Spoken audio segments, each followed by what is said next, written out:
तो योगा के इस पार्ट में मैं जो डिस्कस करने वाला हूँ वो बैक बेंडिंग के बारे में डिस्कस करने वाला हूँ। तो दो कैटेगरी बेंडिंग की है, फॉरवर्ड बेंडिंग और बैकवर्ड बेंडिंग। दोनों में ऐसा है कि जो मसल्स एक कैटेगरी को रजिस्ट करता है वही मसल्स दूसरे को पुल करता है। तो इस वीडियो में मैं डिस्कस करने वाला हूँ कि जो बैक बेंडिंग होता है उसमें कौन कौन सा मसल इन्वॉल्व हो रहा है, और जो हमारे वर्टिब्रल कॉलम है उसमें अलग अलग वर्टिब्री कितना डिग्री तक बेंड कर सकती है। और इस वीडियो में यही बताऊंगा कि हिप एक्सटेंशन का क्या महत्व है, कितना डिग्री तक हिप एक्सटेंड हो सकता है और कितना डिग्री तक हिप फ्लेक्स हो सकता है। दोनों बात मैं डिस्कस करूंगा। और साथ में मैं ये डिस्कस करूंगा कि थोरैसिक रीजन में बेंडिंग क्यों पॉसिबल नहीं है, या फिर पॉसिबल भी है तो इतना कम क्यों है। अगर हम एक नॉर्मल पर्सन की बात करें, जो बेंडिंग होती है वो लंबर रीजन में होती है, हिप में भी होती है थोड़े बहुत।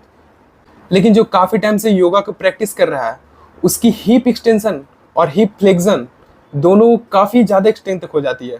अगर हम किसी वोमेन की बात करें जो काफ़ी टाइम से योगा प्रैक्टिस कर रही है, उसकी हिप का हाइपर एक्सटेंशन 45 डिग्री से ज़्यादा हो सकती है। और वो लोग जो जिम जाते हैं और अपने बॉडी को एक्सटेंड नहीं करते हैं, मतलब एक्सटेंशन पे फोकस नहीं करते हैं, उस तरह के बॉडी में क्या होता है कि हिप जो होता है कम एक्सटेंड कर पाता है।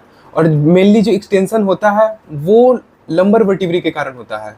अगर हम तुलना करें किसी लॉन्ग टाइम योगी प्रैक्टिशनर से, तो हमारे बॉडी में जो फ्लेक्शन हो रहा है वो मेनली लंबर वर्टिब्री के कारण हो रहा है, हिप एक्सटेंशन के कारण कम होता है। ये आप वीडियो में देख सकते हैं। अब मैं वर्टिब्रल कॉलम को अलग अलग रीजन की बात करूंगा, उसकी फ्लेक्सिबिलिटी के बारे में कि सर्वाइकल रीजन का क्या फ्लेक्सिबिलिटी है, थोरैसिक रीजन का क्या फ्लेक्सिबिलिटी है, और लंबर रीजन का क्या फ्लेक्सिबिलिटी है। अगर आपकी नेक की नॉर्मल फ्लेक्सिबिलिटी है तो आप अपनी नेक को फर्स्ट सर्वाइकल वर्टिब्री के अराउंड 10 डिग्री फॉरवर्ड फ्लेक्स कर सकते हैं और 20 डिग्री बैकवर्ड एक्सटेंड कर सकते हैं। और बाकी सर्वाइकल वर्टिब्री की मदद से हम लगभग 80 डिग्री फ्रंट बेंड कर सकते हैं इस तरह से, और 60 डिग्री बैकवर्ड बेंड कर सकते हैं। जैसा कि मैं पहले बात कर चुका हूँ कि जो थोरैसिक रीजन होता है उसमें बेंडिंग बहुत रिस्ट्रिक्टेड होता है। किस कारण रिस्ट्रिक्टेड होता है? इसका रीजन है रिजिड रिब्स के कारण, क्योंकि रिब केज बहुत ज़्यादा रिजिड होता है जिसके कारण जो मूवमेंट होता है रिस्ट्रिक्ट हो जाता है। अब उसके बाद बात करते हैं लंबर रीजन का। लंबर रीजन काफ़ी एक्सटेंड तक बेंड करता है। अगर कोई लंबे समय से योगा प्रैक्टिस कर रहा है तो लगभग 60 डिग्री फॉरवर्ड बेंड कर सकता है, मतलब 60 डिग्री फ्लेक्स कर सकता है, और 45 डिग्री बैकवर्ड बेंडिंग कर सकता है। अब चौथा रीजन का बात करें तो वह हिप रीजन।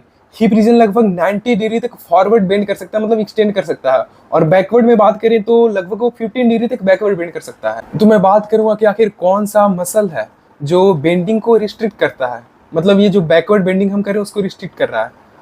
साउस और इलेकस मसल है जो इंट्रा एब्डोमिनल मसल है, जो बैकवर्ड बेंडिंग को रिस्ट्रिक्ट कर रहा है इस रीजन में। अगर हम बात करें थाई मसल्स की, तो थाई मसल्स में जो मेन मसल्स है जो रिस्ट्रिक्ट करता है मूवमेंट को वो है क्वाड्रिसेप्स फेमोरिस, और उसमें भी पार्टिकुलर रेक्टस फेमोरिस मसल्स।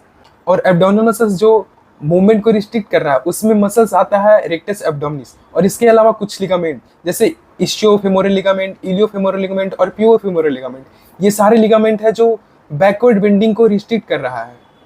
मैंने अब तक जो डिस्कस किया मसल्स वो था फर्स्ट लाइन मसल्स जो बेंडिंग को रिस्ट्रिक्ट कर रहा था, बैकवर्ड बेंडिंग को। अब जो डिस्कस करूंगा वो सेकंड लाइन मसल्स होगा। सेकंड लाइन मसल्स में मेनली जो मसल्स आता है वो है रिस्पायरेटरी डायफ्राम।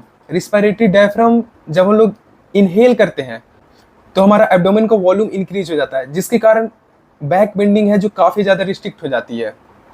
तो अब बात करेंगे कौन सा मसल है जो इन्वॉल्व हो रहा है बैक बेंडिंग में। अभी तक उस मसल्स का बात कर रहा था जो बैक बेंडिंग को रिस्ट्रिक्ट कर रही थी, अब उस मसल्स का बात करूंगा जो बैक बेंडिंग को सपोर्ट करती है। वैसे तो erector spinae muscles vertebral column को एक्सटेंड में मदद करता है, लेकिन इसका सेमी रिलैक्स पोजीशन होना बहुत जरूरी है बैकवर्ड बेंडिंग के लिए। और आप स्क्रीन पर देख सकते हैं कि ये जो मसल्स है वो 3 मसल से बना होता है, इलियोकोस्टालिस, लॉन्गिस्मस और स्पाइनलिस।